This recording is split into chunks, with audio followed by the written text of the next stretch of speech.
Opa, e aí galera, beleza?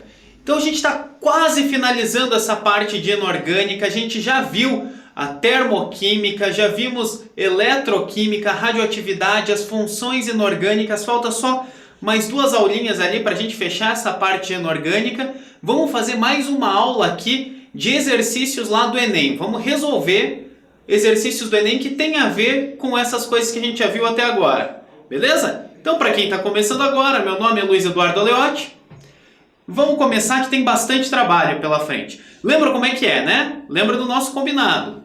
Aí a gente leu, chega no exercício, você pausa o vídeo, lê, tenta resolver, depois você solta e vê e confere a sua resolução com a minha. Beleza? Então tá lá. Primeiro exercício esse aqui, da prova lá de 2009. Pausou. Conseguiu? Vamos ver.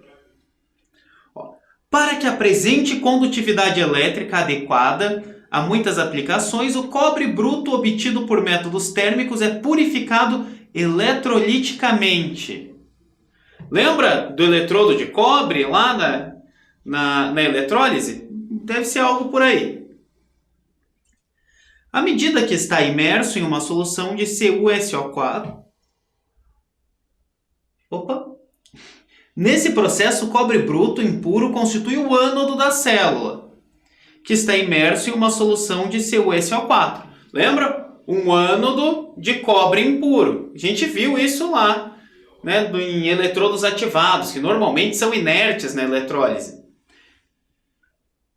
À medida que o cobre impuro é oxidado no ânodo, íons Cu2+ da solução são depositados na forma pura no cátodo.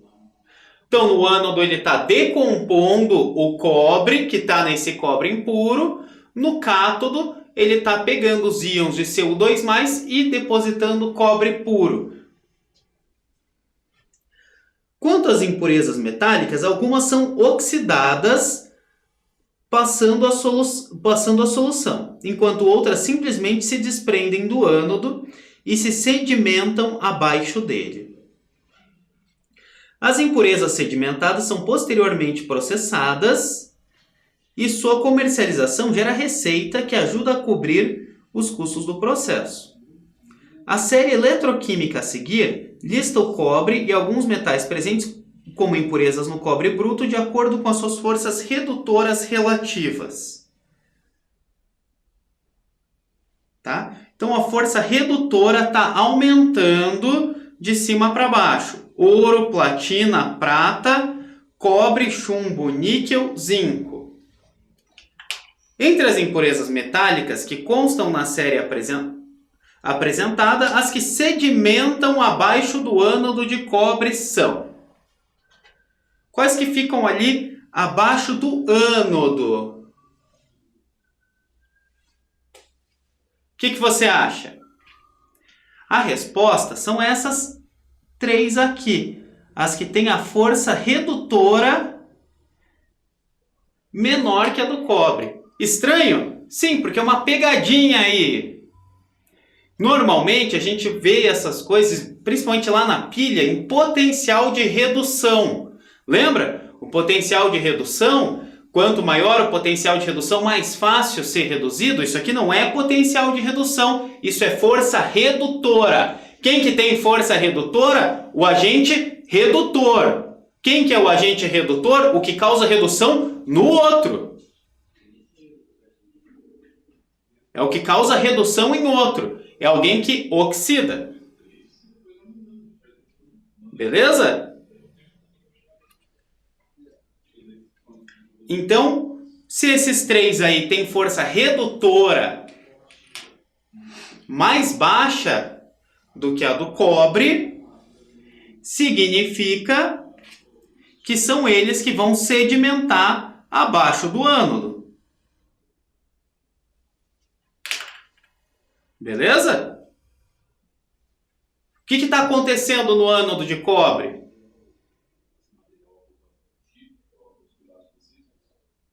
Né? O cobre está lá, o cobre impuro. é oxidado no ânodo. Se esses aí têm uma força redutora mais baixa que a do cobre, eles não, quem vai ser oxidado primeiro é o cobre. Eles vão ficar ali embaixo. Beleza? Vão sedimentar por ali mesmo.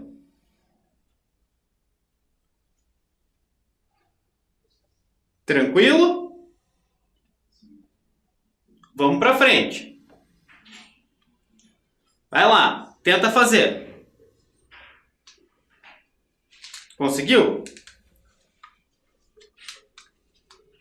A eletrólise é muito empregada na indústria com o objetivo de reaproveitar parte dos metais sucateados. O cobre, por exemplo, é um dos metais com maior rendimento no processo de eletrólise, com uma recuperação de aproximadamente 99,9%. Por ser um metal de alto valor comercial e de múltiplas aplicações, sua recuperação torna-se viável economicamente. Nada demais além da gente saber que o Enem gosta de eletrólise de cobre, né? 2 anos seguidos, 2 questões sobre isso. Suponha que um processo de recuperação de cobre puro tenha se eletrolizado em uma solução de sulfato de cobre 2, né, de CuSO4, durante 3 horas. Então, a gente tem aqui que o tempo é 3 horas, empregando-se uma corrente elétrica de intensidade 10 ampere.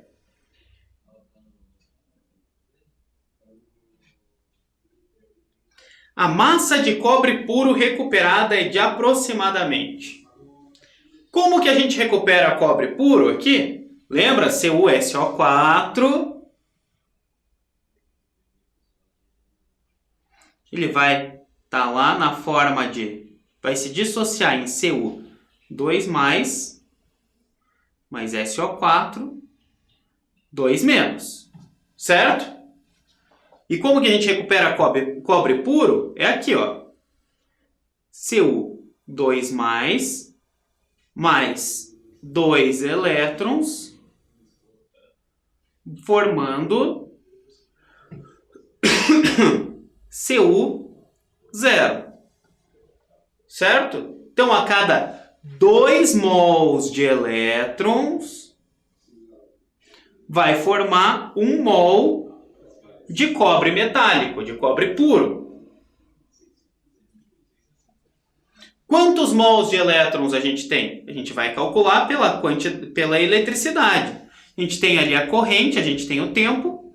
A gente sabe que a eletricidade é corrente vezes o tempo. Deu só multiplico aqui 3 vezes 10 e dá 30 coulombs? Não, né? Cuidado! Aqui o tempo está em horas, a gente tem que usar ele em segundos. 1 hora são 3.600 segundos. 3.600 segundos. Então, quanto que dá 3 horas? É só multiplicar o 3.600 por 3. Né? Vai dar 10.800. É isso? Confere aí minha conta. 3.600 por 3. 10.800. Então, a corrente aqui, aliás, a eletricidade vai ser 10 vezes 10.800. Uma conta bem difícil essa aí, que você só coloca o 0 do outro lado. 108.000 coulombs. Tranquilo, né? Essa primeira parte. Mas a constante de Faraday, o que ela diz pra gente? Que 1 mol de elétrons são 96.500 coulombs. Então, x mol vão ser... Quanto que deu o nosso? 108.000.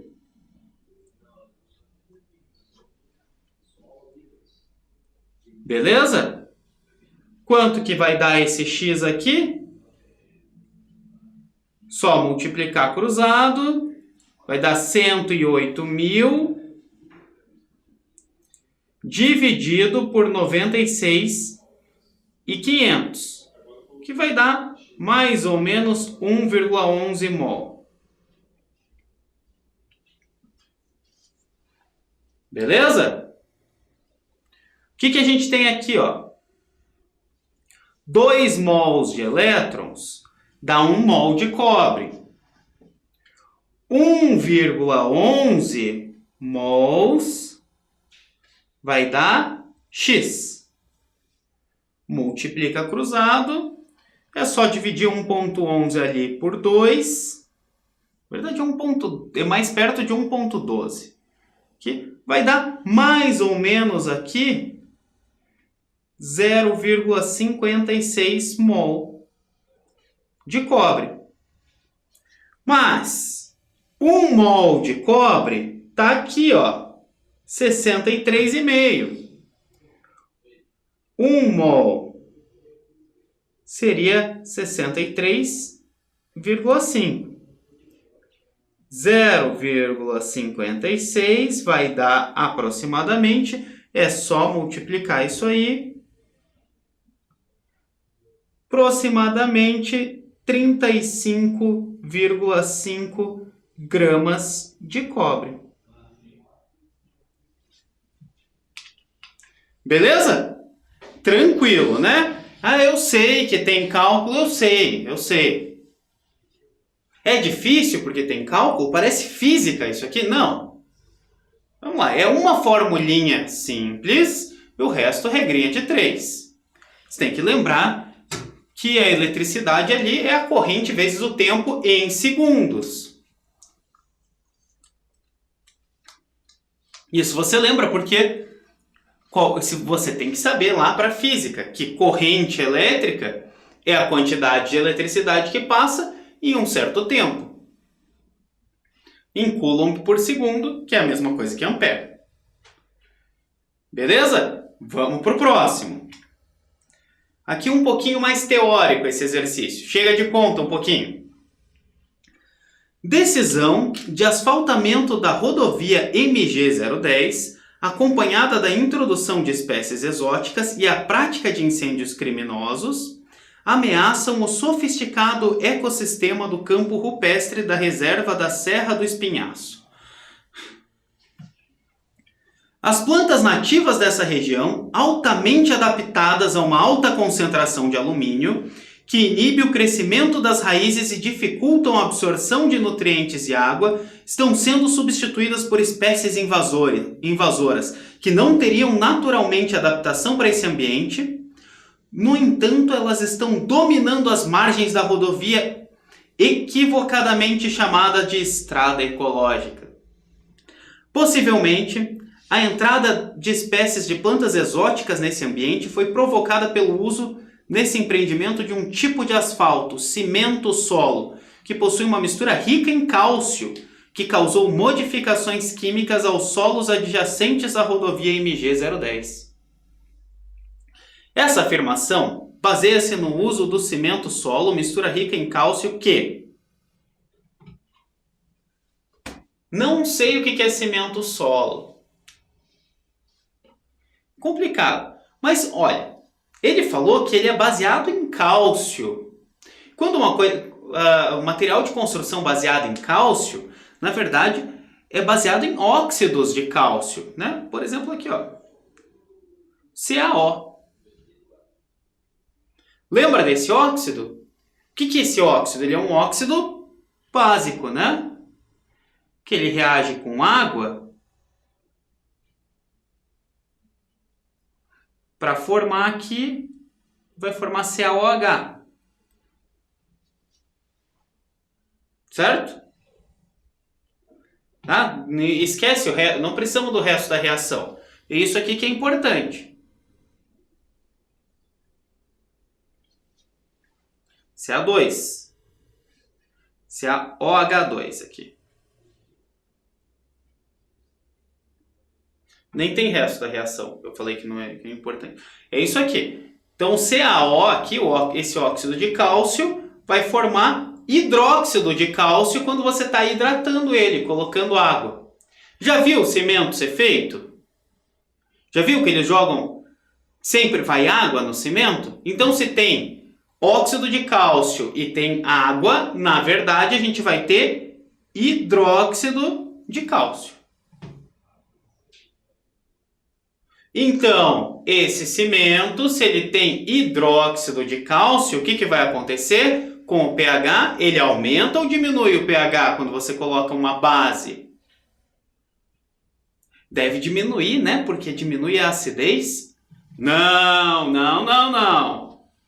Lembra? pH mais baixo é o mais ácido, mais alto é mais básico. Então, se tem hidróxido de cálcio aqui, a gente vai ter um pH maior. Vai ter elevação do pH. Então, corta essa B, corta a D e corta a E. Duas coisas que a gente tem aqui. Tá? Ou ele vai inibir a toxicidade do alumínio, ou ele vai aumentar. Olha, sem nem pensar em química. O que está acontecendo nessa estrada? Não tem umas espécies que não sobreviveriam normalmente nesse lugar, mas aí agora está sobrevivendo? Se está sobrevivendo, o que está acontecendo? Está inibindo toxicidade de alguma coisa, né? Por favor.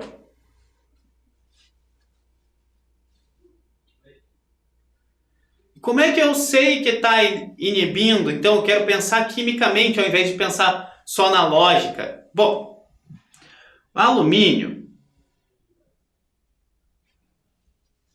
você pode encontrar ele, por exemplo, na forma Al3+, que, reagindo com OH, com 3 OHs, né, forma AlOH3. Mas não era ao contrário? Não é a base que se dissocia? A gente já estudou equilíbrio químico, né? Sabe que isso aqui é um equilíbrio. O que acontece num equilíbrio quando a gente coloca mais base, né? A gente colocou CaOH2, a gente está colocando OH.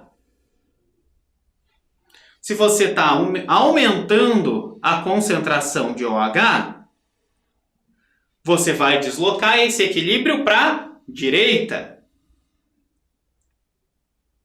E está produzindo mais hidróxido de alumínio. Para produzir mais hidróxido de alumínio, você vai ter que consumir os íons alumínio. Por isso vai diminuir também a toxicidade do alumínio. Beleza? Vamos para o próximo. Ainda essa aqui também é de equilíbrio. Uma mistura de pH e equilíbrio. Os refrigerantes têm se tornado cada vez mais o alvo de políticas públicas de saúde. Os de cola apresentam ácido fosfórico, substância prejudicial à fixação de cálcio, mineral que é o principal componente da matriz dos dentes. A cárie é um processo dinâmico de desequilíbrio do processo de desmineralização dentária, perda de minerais em razão da acidez. Sabe-se que o principal componente do esmalte do dente é um sal denominado hidroxiapatita. O refrigerante, pela presença de sacarose, faz decrescer o pH do biofilme, que é a placa bacteriana, provocando a desmineralização do esmalte dentário. Os mecanismos de defesa salivar levam 20 a 30 minutos para normalizar o nível do pH, remineralizando o dente. A equação química seguinte representa esse processo. Depois de ler esse texto enorme, tem alguma coisa aqui que presta para a gente? Tem uma informação só, que é O refrigerante faz decrescer o pH.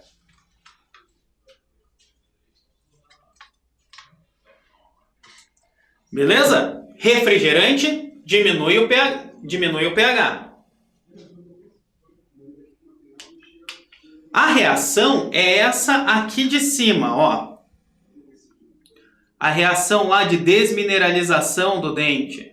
Você tem aqui a hidroxiapatita e que ela vai formar Ca+, PO4-3, Ca2+, PA4-3 e OH-. Considerando que uma pessoa consuma refrigerantes diariamente, poderá ocorrer um processo de desmineralização dentária, devido ao aumento de concentração de... O que está aumentando a concentração aí e que está desmineralizando isso aí? O que o refrigerante faz? Eu marquei aqui de uma forma bem tosca, que não dá para ver direito. O refrigerante faz decrescer o pH. Se diminui o pH, ele está jogando H+. Certo? Então está aumentando H+. Mas, professor, eu não vejo H+ naquela reação. Não vê mesmo. Mas você sabe muito bem da reação de neutralização, que H+ reage com OH- para produzir H2O. E veja, aqui tem um OH-. Se o H+ está reagindo com esse OH- e produzindo água, isso significa que está diminuindo a quantidade de OH-. Está diminuindo a quantidade de OH-, para essa reação manter o equilíbrio, a gente vai ter que deslocar o equilíbrio para a direita, para produzir mais OH-. Então, deslocamos para cá o equilíbrio. Se o equilíbrio foi deslocado para lá, a hidroxiapatita vai ser consumida e vai ter desmineralização do dente. Então, é devido ao aumento da concentração de OH-? Não, está diminuindo o OH-. De H+, pode ser, já lemos o resto. OH- está diminuindo, H+ pode ser. Ca2+. Ca2+, reagindo com hidroxila, deslocando o equilíbrio para a esquerda? Não, né? Porque isso aqui já está considerado no equilíbrio. Né? Os íons aqui. Esses íons já estão considerados. Isso não vai. Não tá, nada disso é por causa do refrigerante. Por isso que a gente corta isso aqui. Era facinho de confundir, colocar isso aí. Mas, né, se o Ca2+ reagisse com o OH-, deslocando o equilíbrio para a esquerda, não faria sentido. Você estaria consumindo, na verdade, Ca2+ e OH-. Estaria deslocando para a direita. Então tá. H+ que reage com hidroxila. H+ que reage com hidroxila.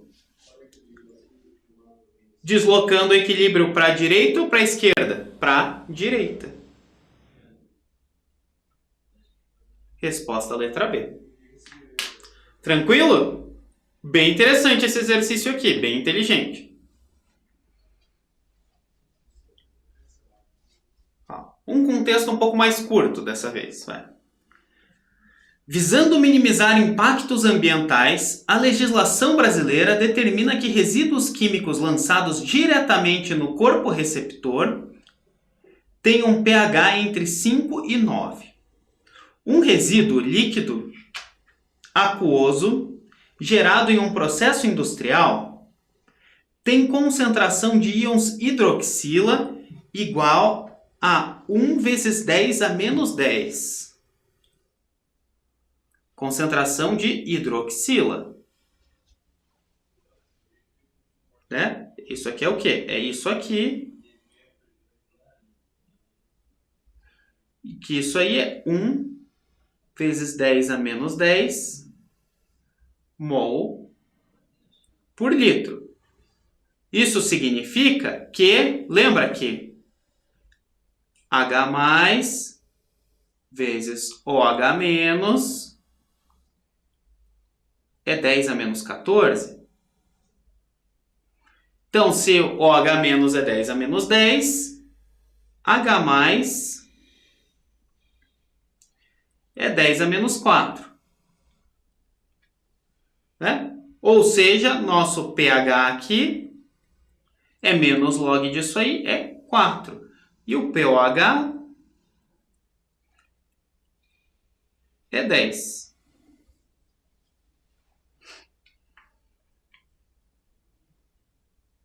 Beleza? Então, para atender à legislação, um químico separou as seguintes substâncias disponibilizadas no almoxarifado da empresa: CH3COOH, Na2SO4, CH3OH, K2CO3, NH4Cl. Para que o resíduo possa ser lançado diretamente no corpo receptor, qual substância poderia ser empregada no ajuste do pH? Bem simples esse aqui. É inteligente o exercício, mas ele é simples. A gente tem um pH 4. Quanto que tem que ser o pH?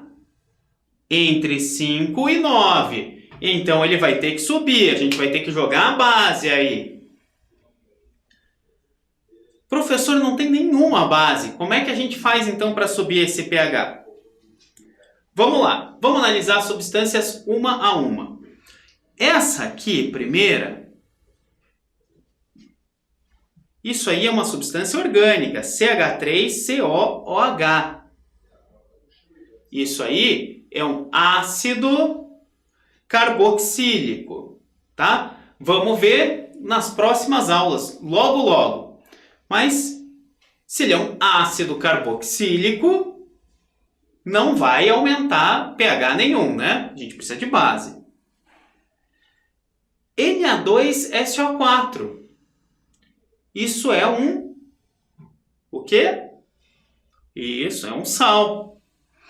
Na2SO4. Se eu jogo ali um sal de Na2SO4, vai estar acontecendo o quê? Esse é um sal ácido ou básico?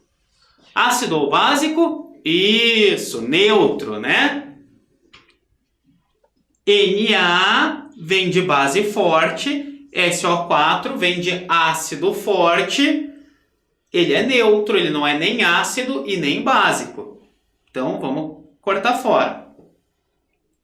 CH3OH, isso aí é um álcool, né? O metanol. A gente vai ver em breve também.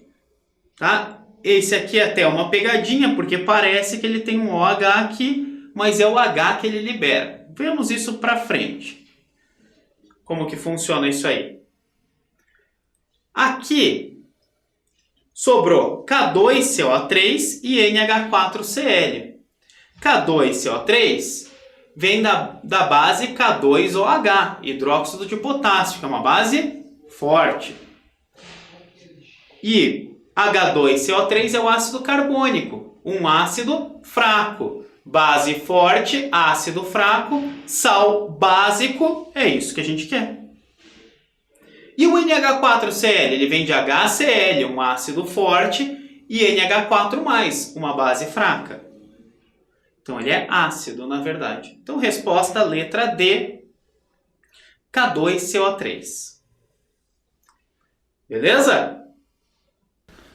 Vamos próxima aqui. Mais uma de eletro. Olha só. A revelação das chapas de raio-x gera uma solução que contém íons prata na forma de Ag S2O3 2 menos 3. Um monte de número, né? Mas não é importante para a gente o que é esse elemento, não. Para evitar a descarga desse metal no ambiente, a recuperação de prata metálica pode ser feita tratando eletroquimicamente essa solução com uma espécie adequada. O quadro apresenta semi-reações de redução, ó, não é aquele lá do começo, aquele potencial de redução lá, que tá vendo, é esse potencial aqui. Não, aquele lá não era potencial de redução, né? Potencial redutor, poder redutor. Diferente daquele poder redutor aqui para o nosso potencial de uma semi-reação de redução. São coisas diferentes. Então, aqui a semi-reação de redução de alguns íons metálicos, tá? A gente tem aqui o nosso elemento que a gente quer, vai estar ganhando um elétron e tem para formar prata metálica e S2O3-2. Ele está ganhando um elétron. Ganhar um elétron é uma redução.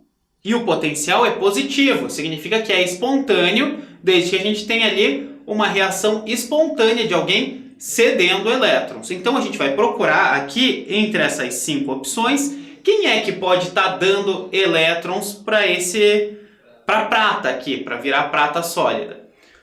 Vamos ver aqui, das espécies apresentadas, a adequada para essa recuperação é. Então a gente precisa de alguém que esteja doando elétrons. Cobre pode doar elétrons, né? Pode. E ele vai virar aqui Cu2 mais 2 elétrons. Platina pode doar elétrons? Pode. O estanho pode doar elétron? Pode. Agora, a L3 pode doar elétrons? Não, né? Quem doa elétrons é o alumínio, que doaria para virar a L3 mais 3 elétrons. Ele não tem mais elétrons para doar, já doou os dele. Então, corta fora isso aí. Mesma coisa com o zinco. Zn2+, não pode doar elétrons. Ele já doou. Teria que ser o Zn. Tá? Vamos apagar isso aqui para não parecer que eu estou marcando alumínio. Aqui. Temos 3 opções. Cobre, platina e estanho. Agora vamos ver o potencial de redução, a facilidade que eles têm de ganhar elétrons. O cobre tem menos 0,34. Menos 0, aliás, mais, falei besteira, ele tem mais 0,34. Menos 0,34 seria o potencial dele de doar elétrons. É um potencial de receber elétrons dele é maior do que o do nosso ânion ali de interesse. Se é maior, significa que ele tem mais chance dele roubar os elétrons. Certo? E a gente quer que o elétron vá para aquele nosso ânion de prata. Então o cobre não pode ser. A platina tem um potencial maior ainda. Também não pode ser. E o estanho? O estanho, o potencial de receber elétrons é negativo. Significa que ele tem maior tendência a doar elétrons, que é o que a gente quer. Nossa resposta, letra D, estanho. Qual seria o potencial? Menos 0,14, a gente vai inverter, vai ficar mais 0,14, com mais 0,02, ficaria ali mais 0,16. O potencial dessa reação que seria espontânea. Tranquilo, né? Partiu para a próxima. Essa aqui sobre tratamento de água. Lembra lá nas primeiras que a gente falou de cloração, onda de desinfecção de água? Tinha um exercício sobre cloração. Aqui é como que funciona essa cloração. Digo lá na primeira aula de exercício, lá para as aulas lá de trás. Uma das etapas do tratamento da água é a desinfecção, sendo a cloração o método mais empregado. Esse método consiste na dissolução do gás cloro numa solução sob pressão e sua aplicação na água, a ser desinfectada. As equações das reações químicas envolvidas são... Então você tem aqui, gás cloro, na água vai formar HClO, H3O+, Cl-. E a outra reação que a gente tem aqui é HClO, com água vai formar H3O+, também, e Cl-O-. A ação desinfetante é controlada pelo ácido hipocloroso, HClO, que possui um potencial de desinfecção 80 vezes superior ao ânion hipoclorito. Então, ó, esse aqui é o hipoclorito. Então, o que a gente precisa? A gente precisa ter mais HClO do que... Opa, não tem H no hipoclorito. Só se você for escrever o nome dele. Então, você precisa ter mais HClO do que ClO-. O pH do meio é importante, porque influencia na extensão com que o ácido hipocloroso se ioniza. Para que a desinfecção seja mais efetiva, o pH da água a ser tratada deve estar mais próximo de... Vamos lá. Por bom senso, eu já cortaria a A e a E. pH 0 e pH 14 são muito extremos e para nada se usa. Você não vai usar em casa o desinfectar uma água com pH 0,14. Não faz sentido. Mas tá, vamos ver direito. E aqui, vale mais a pena para a gente um pH ácido ou básico? O que você acha? Bom, já tem H+ ali, né? Será que a gente coloca uns OH- para neutralizar aí, né? Porque não é legal a gente consumir ácido. Não.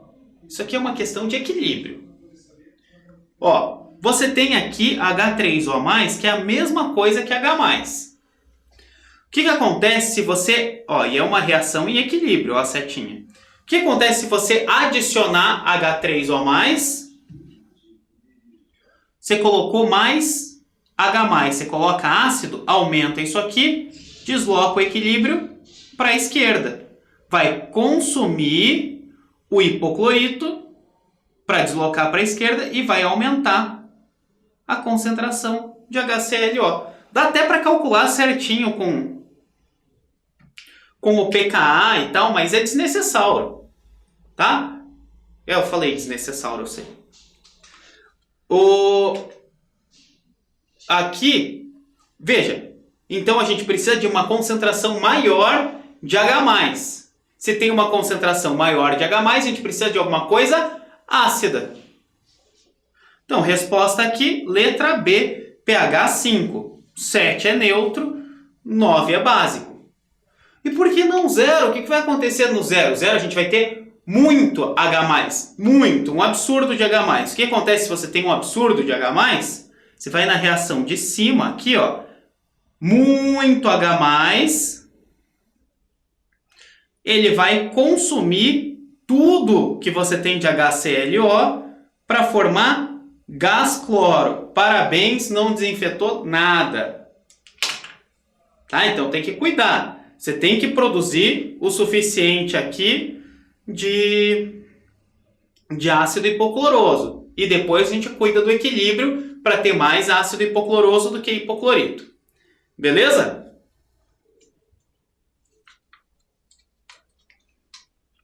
Então vamos para a próxima. Uma de radioatividade, bem simples. Essa era bem importante ver, porque a gente não fez exemplos de tempo de meia-vida na aula passada, né? Na aula de radioatividade lá. Aqui a gente tem uma questão de meia-vida bem simples. Essa é uma questão quase de graça. Glicose marcada com nuclídeos de carbono 11 é utilizada na medicina para se obter imagens tridimensionais do cérebro por meio de tomografia de emissão de pósitrons. Então aqui é o funcionamento de uma tomografia através da radioatividade. A desintegração do carbono 11, que é o que é usado aqui, gera um pósitron com tempo de meia-vida de 20,4 minutos. Então, a cada 20 minutos, a quantidade dele se diminui à metade. Isso que significa o tempo de meia-vida, 20,4 minutos nesse caso. De acordo com essa equaçãozinha aqui, ó, o carbono aqui vai emitir um pósitron e vai virar um boro. Beleza? A partir da injeção de glicose marcada com esse nuclídeo, o tempo de aquisição de uma imagem de tomografia é de 5 meia-vidas. Então ele vai levar 5 meias-vidas para fazer a imagem. Sendo cada meia-vida 20 minutos mais ou menos. Considerando que o medicamento contém 1 grama de carbono, ele quer saber a massa em miligramas do nuclídeo restante após a aquisição da imagem. Se ele quer em miligramas, 1 grama são 1000 miligramas, certo? Depois da aquisição da imagem são 5 meias-vidas. Ah, eu divido por 5 isso aqui, né? Claro que não! Você vai aqui, 1000 miligramas, passou meia-vida. Ficou o quê? 500 miligramas. Passou mais uma meia-vida. 250. Passa mais uma meia-vida. 125. Foram 3. Mais uma meia-vida. Vai ficar 62,5. 4. Bom, mais uma meia-vida, eu não sei dividir 62,5 por 2. Vai dar 31 e alguma coisa. 62 dividido por 2 é 31. 31, o quê? Bom, aí você vai procurar lá qual que tem 31.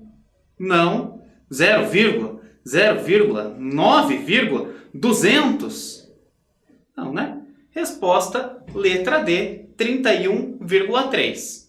Bem simples, né? Se você souber dividir por 2, matou essa questão. Beleza? Questão de meia-vida desse jeito é de graça. Então vamos lá. Mais uma aqui, ó. A formação frequente de grandes volumes de pirita, FeS2, e uma variedade de depósitos minerais favorece a formação de soluções ácidas ferruginosas, conhecidas como drenagem ácida de minas. Esse fenômeno tem sido bastante pesquisado pelos cientistas e representa uma grande preocupação entre os impactos da mineração no ambiente. Em contato com o oxigênio a 25 graus Celsius, a pirita sofre reação de acordo com a equação química a seguir aqui, ó.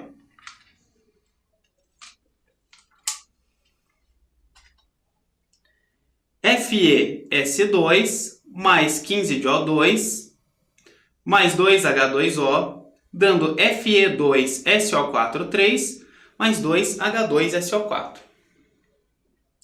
Para corrigir os problemas ambientais causados por essa drenagem, a substância mais recomendada a ser adicionada ao meio é o.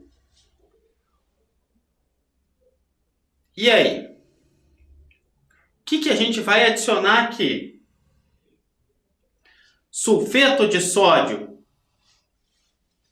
cloreto de amônio, dióxido de enxofre, dióxido de carbono ou carbonato de cálcio.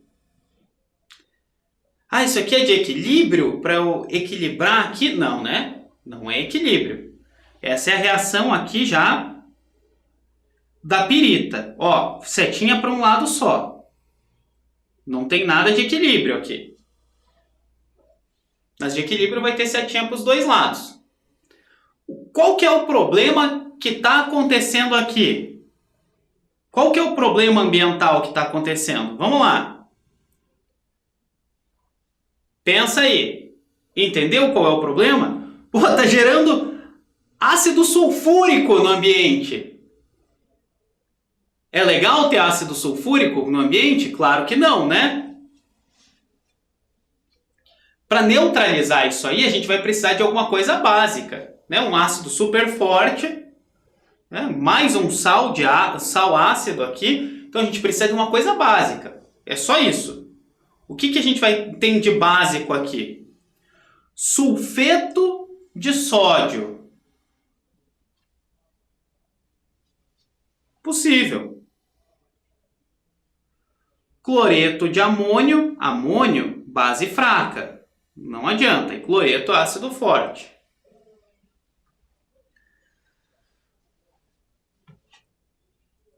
Dióxido de enxofre, nada a ver, né?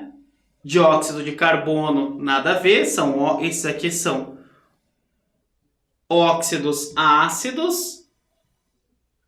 E a gente tem aqui, ó, o carbonato de cálcio. Você até poderia pensar ali no sulfeto de sódio, né? Mas sulfeto também vem de um ácido forte, na verdade, né? A gente vai pensar aqui, vai pegar aqui o carbonato de cálcio. O único que poderia ter te confundido é o sulfeto de sódio, que vem aqui, que também é o sódio, também tem uma base forte. Mas aqui, o carbonato de cálcio é a base que a gente mais usa para corrigir coisa. É o sal que mais usado, esse carbonato de cálcio, que vem do ácido carbônico, que é fraco, e do hidróxido de cálcio, que é forte. Então vai ser um sal básico, consegue corrigir aqui. Beleza? Mais uma. Tá acabando, mas ainda não acabou. Isso aqui é uma questão de poesia, olha só. Eu também podia decompor a água, se fosse salgada ou acidulada, usando a pilha de Daniel como fonte de força. Lembro o prazer extraordinário que senti ao decompor um pouco de água em uma taça para ovos quentes, vendo-a separar-se em seus elementos, o oxigênio em um eletrodo, o hidrogênio no outro. A eletricidade de uma pilha de 1 volt parecia tão fraca e, no entanto, podia ser suficiente para desfazer um composto químico, a água. Basicamente, o que ele está falando aqui é eletrólise, tá? Esse é um exercício que eu não acho muito legal, não, tá? Jamais eu colocaria um desse numa prova, mas a gente combinou de fazer o máximo de exercícios do Enem possível, tentar fazer todos os de química que já saíram. Então, vamos dar uma olhada de eletrólise. Basicamente, ó, o fragmento aqui relata a separação dos elementos que compõem a água. O princípio do método apresentado é utilizado industrialmente na... Então, ele quer saber no que mais que se usa a eletrólise. Para obter ouro a partir das pepitas, a gente viu lá na separação de misturas, jeitos de separar o ouro, não precisava de eletrólise. Obtenção de calcário a partir de rochas, vai fazer eletrólise de uma rocha para tirar calcário? Obtenção de alumínio a partir da bauxita. Esse aqui é a nossa resposta. Alumínio a gente obtém por eletrólise. Tá? Mas é uma questão meio... Ó, aí é totalmente... Você consegue eliminar totalmente, né? Que a obtenção de amônia a partir de hidrogênio e nitrogênio não tem nada de eletrólise. Eletrólise você está decompondo alguma coisa em íons e daí você separando esses íons aí, você reduzindo ou oxidando esse íon para obter o composto. Tá? É mais uma questão de você saber que alumínio da bauxita é um dos exemplos clássicos de eletrólise. Tá? Questão bem ruim na minha opinião, mas fazer o quê? Tá aí. Então, aqui mais uma de graça de radioatividade. Leia aí, tenta responder. Olha, errar essa questão aqui não é muito legal, não. Significa que você não tem muita ideia do que é radioatividade. Significa que tem que estudar, tá? Aqui é hora de errar mesmo. Não tenha medo de errar exercício aí quando você está fazendo, está vendo o que eu estou fazendo. Isso aí é hora de errar, né? A gente estuda errando mesmo. Ninguém acerta todos os exercícios. Vocês já me viram resolvendo exercícios, já viram que eu erro também. Então, vamos lá. Energia nuclear é uma alternativa aos combustíveis fósseis. que, se não gerenciada da forma correta, pode causar impactos ambientais graves. Todo mundo sabe disso. O princípio da geração dessa energia pode se basear na reação de fissão controlada do urânio por bombardeio de nêutrons, como ilustrado aqui. Lembra da fissão que você bombardeia, joga partículas, normalmente nêutrons, vai entrar no núcleo do átomo que a gente está usando, nesse caso aqui o urânio, vai entrar ali, ele vai desestabilizar e vai quebrar esse núcleo em dois diferentes. Aqui, a reação é essa, urânio ganhando nêutron, tá aqui, quebrando em duas partes e produzindo energia. Um grande risco decorre da geração do chamado lixo atômico, que exige condições muito rígidas de tratamento e armazenamento para evitar vazamentos para o meio ambiente. Esse lixo é prejudicial, pois... Por que é prejudicial o lixo atômico? Porque ele favorece a proliferação de micro-organismos termófilos. Você pensar que o lixo atômico sempre vai aumentar a temperatura, não sei o quê. Micro-organismo termófilo, se aumenta a temperatura. Mas, negócio radioativo faz muito sentido. Produz nêutrons livres que ionizam o ar, tornando-o condutor. Nêutron livre ioniza o ar? Nêutron é neutro, nada a ver. Libera gases que alteram a composição da atmosfera terrestre.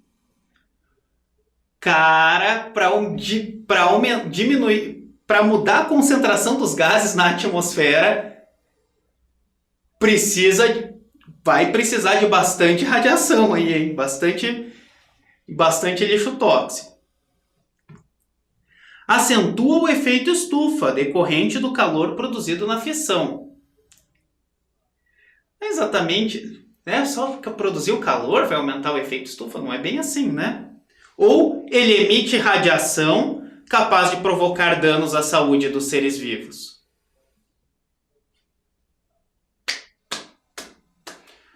Negócio radioativo, energia nuclear, emite radiação. Parabéns. Questão muito simples. Vamos lá. Acho que essa é a última. A obtenção do alumínio dá-se a partir da bauxita. Olha aí, eles gostam do alumínio e da bauxita. Então, se cair na tua prova, sabe que se produz por eletrólise. A bauxita que é purificada e eletrolizada numa temperatura de 1000 graus. De volta, eletrólise da bauxita aqui. Na célula eletrolítica, o ânodo é formado por barras de grafita ou carvão. Então, você vai ter um ânodo lá de barra de grafita. O ânodo.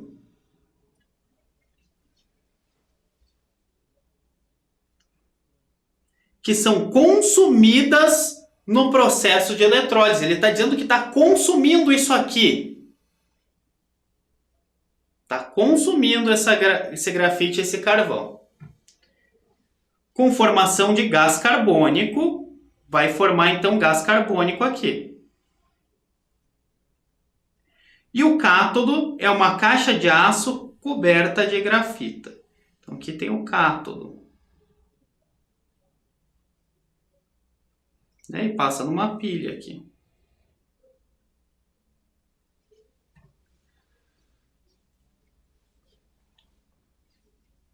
Da onde que vai a eletricidade?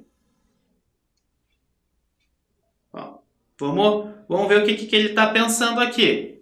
Espero que você saiba certinho isso aí. A formação de gás carbônico, o cátodo é uma caixa de aço coberta de grafita. A etapa de obtenção do alumínio ocorre aonde? Bom, ele já falou o que está acontecendo no ânodo, Já falou, não falou? Que no ânodo ali está formando CO2 e está consumindo ali. Então, o alumínio só pode ser produzido no cátodo. aonde vão lá os cátions de alumínio, estão indo lá, eles estão positivos, eles estão ganhando elétrons, porque os elétrons vão sair do ânodo em direção ao cátodo. Ah, mas se os elétrons saírem dali, o ânodo é o negativo? Não, né? A gente chama de positivo aqui porque é o positivo da pilha. Aqui e o negativo da pilha. É a pilha ali que está doando os elétrons para o cátodo, na verdade, mas ela acaba puxando os do ânodo. Então, por isso que a gente fala disso aqui. Então, está se formando, o alumínio está se formando no cátodo, né? Então, já cortamos fora ânodo e ânodo. Então, ele está se formando no cátodo com redução do carvão na caixa de aço, com oxidação do alumínio na caixa de aço, ou com fluxo de elétrons das barras de grafita para a caixa de aço. Acho que é isso, né?